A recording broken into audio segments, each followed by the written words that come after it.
It's not racist, but it's bordering on a Rochelle.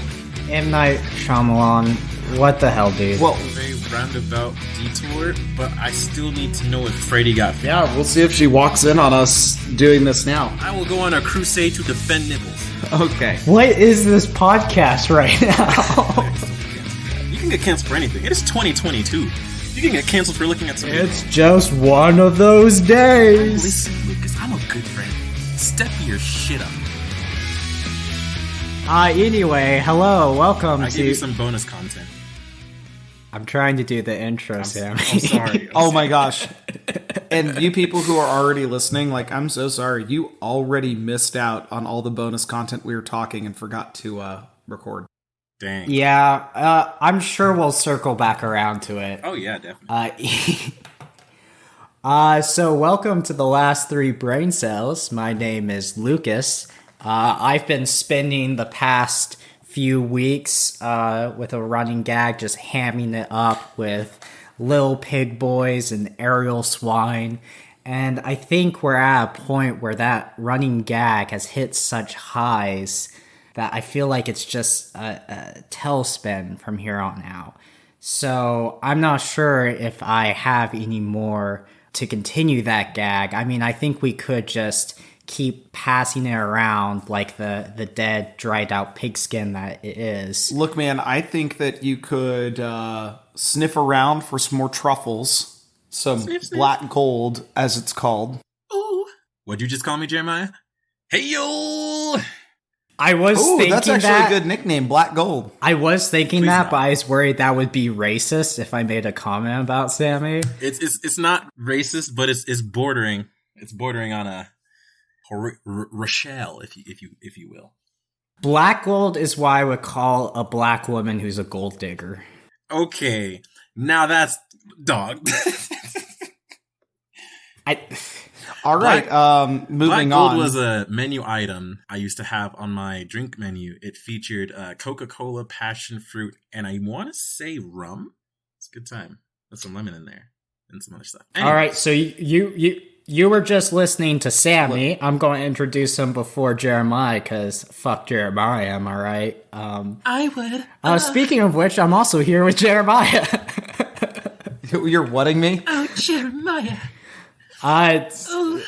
That's private. Come on, that's a pre-podcast action. I would feel bad for your Canadian girlfriend who may or may not exist. Yeah, we'll see if she walks in on us doing this now. I'm so jealous. With the whole black gold thing, I'm thinking back to the early to mid 2000s when Adult Swim on Cartoon Network became a great source of alternative comedy. And in the amazing show Harvey Birdman, Attorney at Law, they have Black Lightning on. They're like, "What? Why are you Black Lightning?" It's like, I didn't want to be Black Lightning. I wanted to be Super Bolt. But they said, Aquaman said, Black Lightning. I said, why don't they just call you Whitefish? Also, voiced by the fabulous Wow. Phil LaMarr, who in Phil the LaMarr? mid-two... Yo. Do you know who he is? What a gem. He's a gem for sure. Well, I mean, like, also in the late 90s, mid 2000s, he was the voice of every, man, what's the right word for that? Black superhero role model, animated role model. However, he was Static Shock. He was John from the Justice League. Mm-hmm. So Green Lantern. He found that niche and he just like... He's not a niche played guy. A lot I mean, of characters from other like ethnic backgrounds too. Like he was the voice of Samurai Jack, the Samurai Jack. Yep, he's just a great voice actor. Amazing. He has had some great ethnic characters such as Hermes Comrade and Barbados Slim. Mm-hmm. This conversation is making me feel younger because I have no idea what those are. Phil LaMarr, talk about black gold. Am I right? Yuck, yuck, yuck. Still racist. Rochelle. It's okay, you're black. They can't cancel you. They'll just cancel me because of that black gold joke I said earlier. Just because I won't get canceled doesn't mean it's any less bad. I feel like I could still get canceled for that. You can get canceled for anything. It is 2022. You can get canceled for looking at somebody the wrong way. Sammy, you have two white guys to hide behind when it comes to that sort of thing. We're much easier targets. You know, I wish there were a lot of things I could hide behind two white guys for, but you know what? Sometimes that's just what it is, Lucas. I just feel like I have so little to add to this conversation while Lucas forces what he has to add to this conversation. The way you say...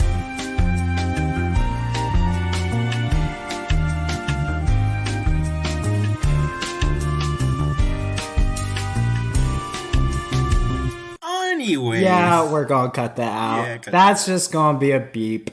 Yeah. Wow. But we should we should leave in the parts all about Phil LaMarr because he's just such a gem. Because he is a gem. He's a diamond in the rough. Yeah, he is not precious metal. He is a precious gem. Oh, yes. Oh, yes. Oh, my gosh. Okay, guys, for weeks, we have been setting back a topic that I've wanted to talk about for a long time. Couldn't see it. I'm sorry. Sammy... Got a flat tire on the way to the movie theater and couldn't see it. Lucas just saw my heart broke. Yeah, I was excited. Bought the tickets, everything. On the way there, got a flat tire. I thought Jeremiah was talking about books, and so it just came at me, just everything all at once. And this is why I'm a better friend, because my mind was everywhere. My mind was everywhere. Everything all at once, but I still managed to pick up on what he was saying because I listen, Lucas. I'm a good friend. Step your shit up, bro.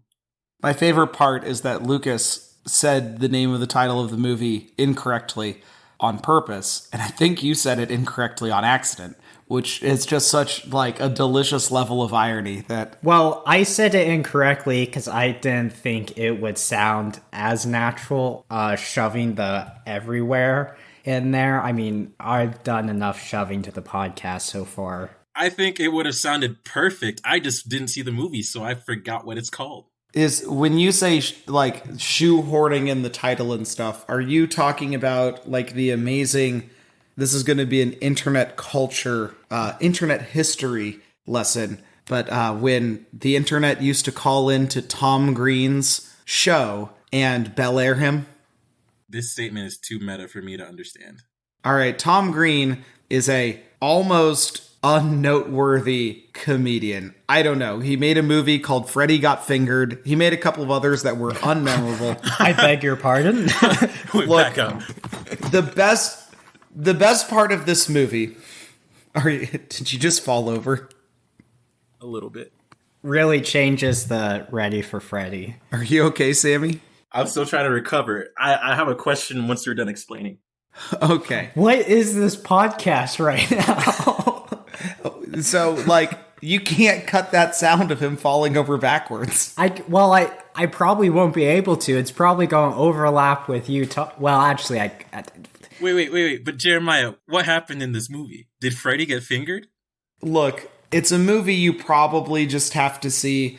I don't know if I'm really recommending it here. I am aware of it, and I'm aware of what happens. But the thing I'm really most aware of is the review that it got by Robert Ebert, who he saw the movie and he lambasted this thing, talking about how terrible it was. And then 2 years later, Tom Green made another movie that was this forgettable college heist movie. And in his review, he's just like, gosh, this movie's even worse. Like, there's Freddy Got Fingered, but holy crap, I remember watching that movie. This movie I'll forget in a week. Which is just such an insult and a compliment at the same time.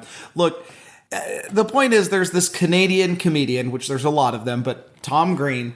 And after he kind of peaked in his brief stardom, his flashpan of fame, he had an internet TV show for a while. And, you know, we're talking like mid-2000s. So this is not a common thing. People aren't getting online and watching television like they are Netflix or Apple TV. That stuff didn't exist. You know, YouTube wasn't even that big yet. So a collection of the internet, like pre-anonymous. Maybe it was something awful. I don't remember. One of the Goon Squads. They would call Tom Green because they would take phone calls. They showed the show live. And they would prank call him. They would troll him. And one guy got into a story where he's talking about all this bad stuff that's happening to him. Tom Green is just like gripped. He's like, oh my God, I can't believe this is going on. And this man seamlessly, without changing his cadence, moved from this depressing story and hit into the Fresh Prince of Bel-Air song. And he got about middle of the way, like, I don't know, to the part about the cabbie when Tom Green realizes what's happening and just loses it. Just like you see him like fury, anger, and then sadness and depression, as this is like what his life is, that people are willing to all over North America call in. And the only reason they're watching his show is so they control him. Oh my. At least he got the views. So that's what it makes me think of. Just you trying to get titles of movies, but without breaking your cadence or saying like, oh yeah, such and such The Matrix, which is harder than it sounds. Yeah, props to that dude. He pioneered that trolling. This was a very He was a true icon. This was a very roundabout detour, but I still need to know if Freddy got fingered. Did he at least get chicken fingers? I've got to leave it here. You're just going to have to watch the movie and find out. I deserve this because I didn't see Everything Everywhere All at Once. Remember, this is not a movie that I'm even like recommending. I'm sure you'll remember it. Which we just had a conversation about that earlier, didn't we? There's like movies that you watch that are just okay, but you forget. And in some ways, it's better to just be an interesting movie. Like, was it good? Was it bad? Oh. It was super interesting. Like, you'll think about that movie for a long time. Yeah, it's dramatically more fun to watch a really bad film than a mediocre film. It's like Timmy Wiseau's The Room is way more entertaining than... I can't even think of a movie because they're that forgettable. Throwback from last week, comedy films from the years 2016 to 2020. Yeah, Jeremiah just hates that period of comedy. We just saw a lot of comedies during that time, so I understand it well, and I can tell you why it's not good. I think I did that last week. Your hatred is well educated. You know, it's interesting because in a comedy podcast I listened to, they made a very similar comment. Wow, plagiarizing Sammy's comedy podcast, Jeremiah. How dare you? Is it plagiarizing if you didn't know? Yeah, no. I think it just means it just adds credence to, okay, I'm not the only one who sees this. So talking about movies that you wouldn't call good, but are fantastic. Which we're not talking about Everything Everywhere All at Once. Which no, we have agreed that's is legitimately a good film. I mean, I do have a few minor critiques, but overall, one of the most interesting, most memorable movies I've seen in quite a while. Definitely recommend watching it. Guys, it's well worth a watch. Here's the most frustrating part. I was planning to have a multiversal movie moment where I got to watch Doctor Strange Multiverse of Madness and then that movie. So, got my tickets. When I went to go get the tickets, this movie is so amazing and lit that like all of the movie theaters nearby were sold out. And like, I was trying to have a double feature with like my friends and my cousin. And it's like, at this point, it's like, oh, if there are one, if not two seats in existence, they're on like opposite sides of the movie theater in the corners where you can barely see the screen and all that. And so I found a place that was like 40, 50 minutes away. And it's like, if we had left right at that moment, we would have just barely got caught the beginning. But we're like, it's worth it. We're not going to go super crazy, but we're going to like try to get there as fast as we can. And yeah, flat tire. And it's like, well, this sucks. I'm still trying to get my refund so I can go see it again. So you're talking about Everything Everywhere All at Once, going and seeing that, right? And it's sold out. Okay. At the time of that we're recording this, the movie has been in theaters for 3 weeks to 3 to 4 weeks. It's been out for a while. At this point in our movie culture, if your movie's not being watched by the end of 3 weeks, it's dropped. So the fact that it is still sold out and creating buzz, like, man, I really hope this movie wins some awards. It better. When I went to watch it, there was like 5 other people in the theater. But it was during the day, so it wasn't a prime viewing. I might just have to see it during the day.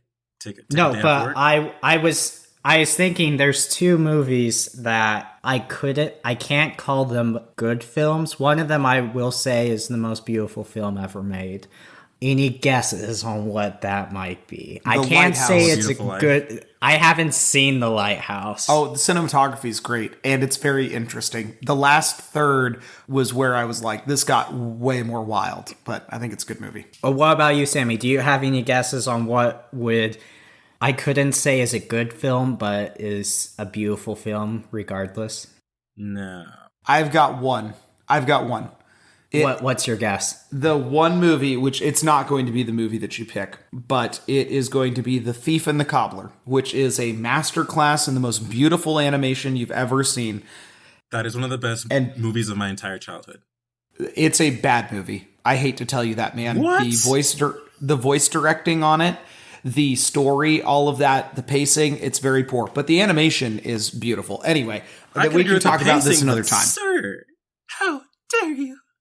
Okay, I am talking, of course, about the first live-action Scooby-Doo movie. It is beautiful. You know what? I'd actually the casting on it is so pitch perfect.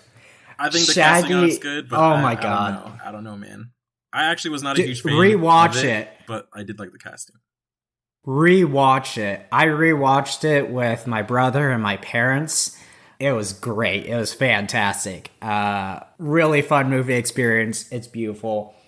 Watch the second live action. Don't bother. It's the second doesn't live up to the incredible precedent that the first set. And then the other film that's noteworthy is Batman and Robin, because it has my favorite TV line, period. Because that's the one with Arnold Schwartz.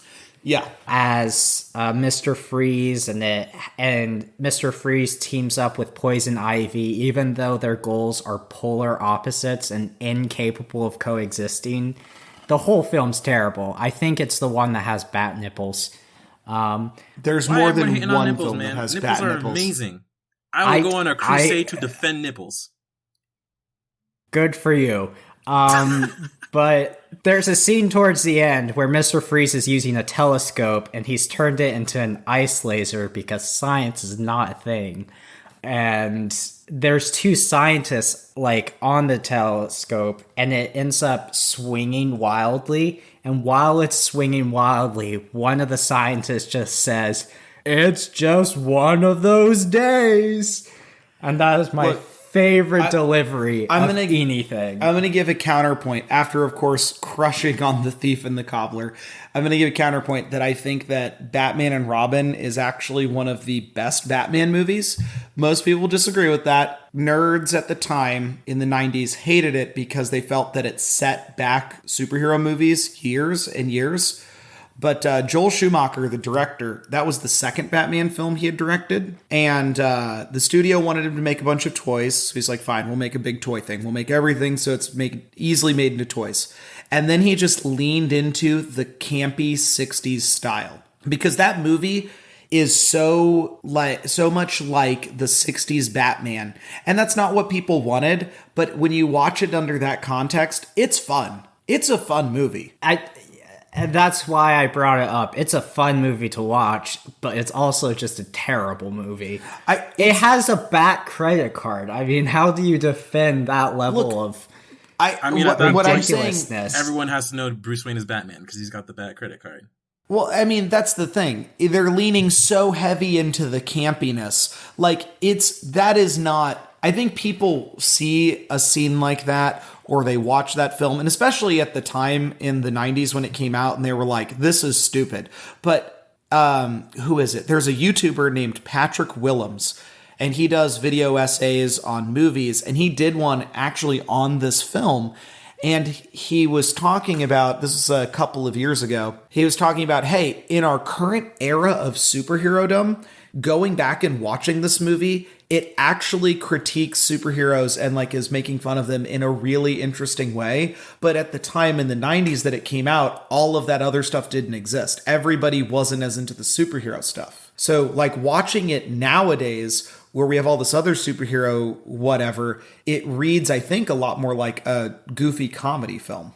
I feel like you're doing the thing where English teachers have really deep and complicated interpretations of things from books that really aren't complicated or deep. And you're just good for you for finding meaning where there is none. I'm not finding meaning. What I'm saying is, in the context of the time, the movie is more fun to watch. Like when you wanted your gritty Batman movie and that's all that you wanted, and that movie came out, like, yeah, there's probably a reason people still send Joel Schumacher death threats. Ooh. I wouldn't send death threats over something like that. That's just ridiculous. Fired.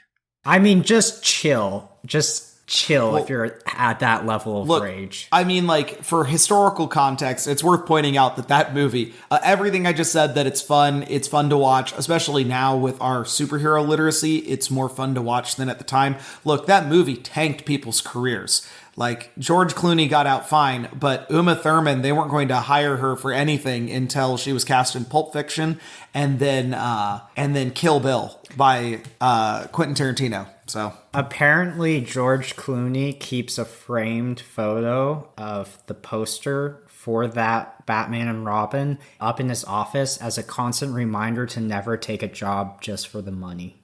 There you go. Apparently Marlon Wayans was originally casted to be Robin, but then things fell through, and by the time that it got picked back up, they had a new Robin, so he still gets residuals from it because of some law in Hollywood. Marlon Wayans. Could have been Robin. That would have been fun. Well, it's kind of like how crazy Jim Carrey was in as Riddler. As Riddler, which is it's a take, it's a take. Anyway, I'm ending on, I think that movie's more fun now than in the 2000s or before. Like, now we're so superhero literate. I 100% agree when you say that it's fun to watch. I 100% disagree with any in-depth meaning analysis or any attempt at saying it is a good film. I can appreciate... It's a fun film, but it's not a good film. I can appreciate anything that speaks good of it until you say that it is better than Thief and the Cobbler in any way, shape, and form. Oh man, Thief and the Cobbler is going to have to wait for another day. We're going to have like an animation day where we just talk animation. We'll get into it, but I don't think we have time for that conversation. Look, if we're talking about rating movies, I feel like you don't use the 0 to 5 stars or out of 10. You need to from -10 to 10, where if it's on the positive side, you're saying it's, a good film or in that range, and then you're saying how enjoyable it is as a good film. So, like, for example, Dark Knight, I would probably say a 9 or an 8.5, something like that, because I really love that film. You'd give Dark Knight that high? It's a great film. It's the best superhero film to date. I feel like Christian Agree to disagree. I feel like Christian Bale's Batman, I think though the trilogy was well executed in a lot of ways, I think there are certain aspects of pacing and balance that they could have done better. But, these are things that I can only say after I've seen the movie 6-7 times and enjoyed them every single time. But Lucas's point here isn't how good he thinks the Batman is. We're talking about our scale. Versus the negative, which is you're saying it's a bad film, but it's a fun film to watch. Like the first Scooby-Doo movie, I shouldn't give it a -10. I'll probably give it a -8, but I enjoy it so much. Any movie that has Fred telling Velma, I'm a man of substance. Dorky chicks like you turn me on too, is just perfect. It's perfection. And Matthew Lillard deserved an Oscar for his performance. Okay, so in this case, on your scale, because I understand your scale now with your examples, the worst a movie really can be rated is a 0, because then it's like it's unremarkable. It's so unremarkable that even if it was entertaining me in the moment, I don't remember it. There's nothing like that grand about it. It's just on. Exactly, although to just kind of add on to that, if it's a 0, you would not even enjoy it while you were watching it. Okay, so we're talking like the 1 to 5, both positive, negative, that's like, on average nets. 0 is like it's actually bad. There is a 0. There is a movie that I would give 0. I don't know, Jeremiah or Sam, you might be able to guess it just knowing, because that's an invitation to guess it, and I want to know, Sammy. I just want to know. Out with it! It's the worst movie. What? Out with it! He said out with it. Oh, it's the worst film ever made. It's the movie that does not exist in my headcanon. It's Avatar: The Last Airbender movie. Oh yeah, It's a zero. It's. I think it's a perfect. Let's not zero. go into it. I don't need to Getting break into this it- cup and shank someone. Getting it into it slightly, I think it's a perfect zero because it was neither a good movie nor was it enjoyable. But I can admit that there are some movies that maybe they're not the best movie, but they were enjoyable. Like a lot of people give the Aquaman movie a lot of heat, but I've watched that movie by myself and with friends, and even though I didn't enjoy it that much by myself, I've always and consistently enjoyed it a lot with friends. Huh. So I feel like even if it's not the best movie, it's still an entertaining, good time. We've done Avatar before, so I'm not gonna bust too much in. But you know how you can, when you watch a movie, there's we talk about miscasting actors all the time. Mm-hmm. Sure. I think that the Avatar: Last Airbender movie is a perfect example of a miscast director. M. Night Shyamalan, what the hell, dude? Well, what is M. Night Shyamalan good at? He's actually very good at something. This isn't Good at like a thrillers and dissing. psychological movies. I mean he went through a period of time where he shat the bed repeatedly. The first film that was it's kind of held as a return to form is The Visit, which I have seen and I did enjoy. Well, but we're not talking about where he pooped his pants or pooped the bed. M. Night Shyamalan, and Sammy said it, Hold an Amber Heard. is known for thrillers. He's really good at them. And not just any thrillers. He's good at 80-minute thrillers, 60, very quick movies. He gets to the way he shoots it, it's very direct.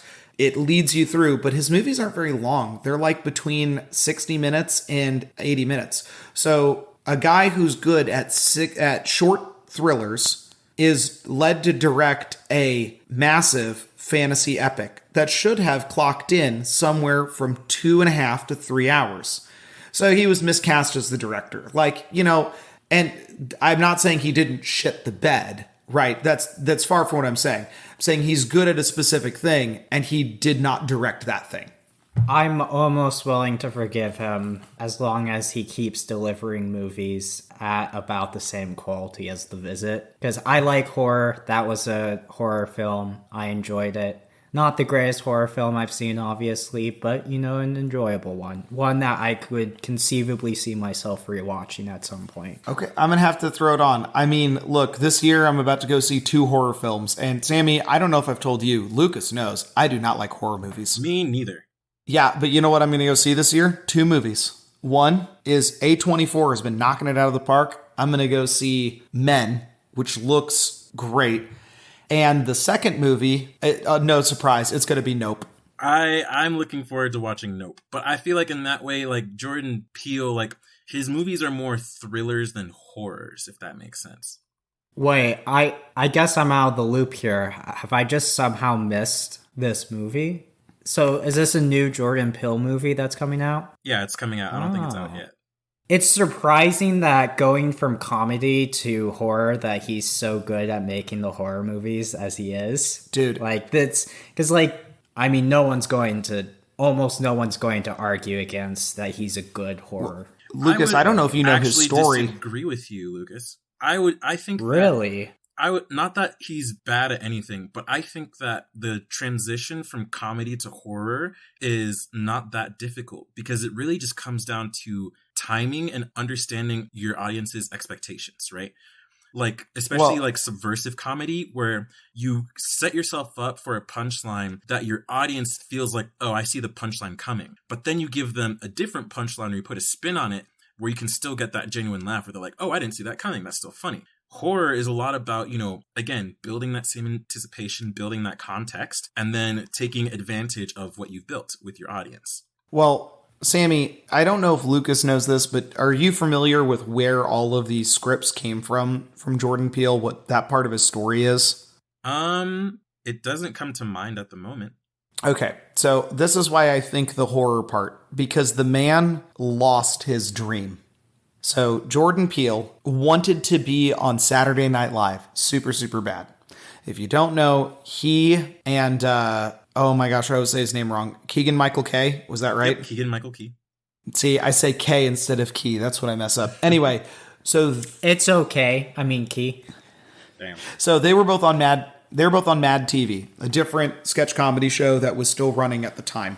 Well, when 2008 rolls around, Barack Obama's running for office. Saturday Night Live is always looking for people who do impressions, and we all know at this point, after Key and Peele, how good Jordan Peele's Barack Obama impersonation is.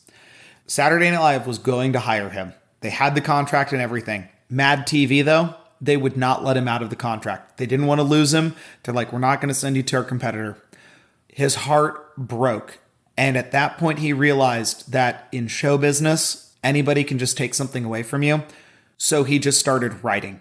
And I think that's why it leads to that. Like a lot of the stuff he was writing while he was on Mad TV. He was like working on that. He would like finish his takes and all that. And in between stuff, he would go and write. Just write a ton. Sort of like Donald Glover. So you're saying he was real mad about the whole situation? While that is a joke, yes. Terribly angry from what I hear. And heartbroken. Nothing like a little bit of rage to get your writing on. Okay. We've talked about movies a lot more than I thought we were, and not in the way that I thought we were. You're welcome. So, Sammy, it looks like you're going to have some time to go see this movie. I'm just going to write it off for another day. But we've got a couple of things we do want to talk about. First, we have a question. Well, of course, it's what makes the last three brain cells right now. And our question, which I've got to scroll up and find. Oh my gosh. Okay. I got to read this verbatim. This is just too funny. All right. You have been space pirates. You and your trusty crew have spent the last 2 years voyaging together in the vacuum of space. On your latest expedition, you find an experimental space vessel carrying human versions of Earth pets. You can only save one species. Which did you save off this vessel?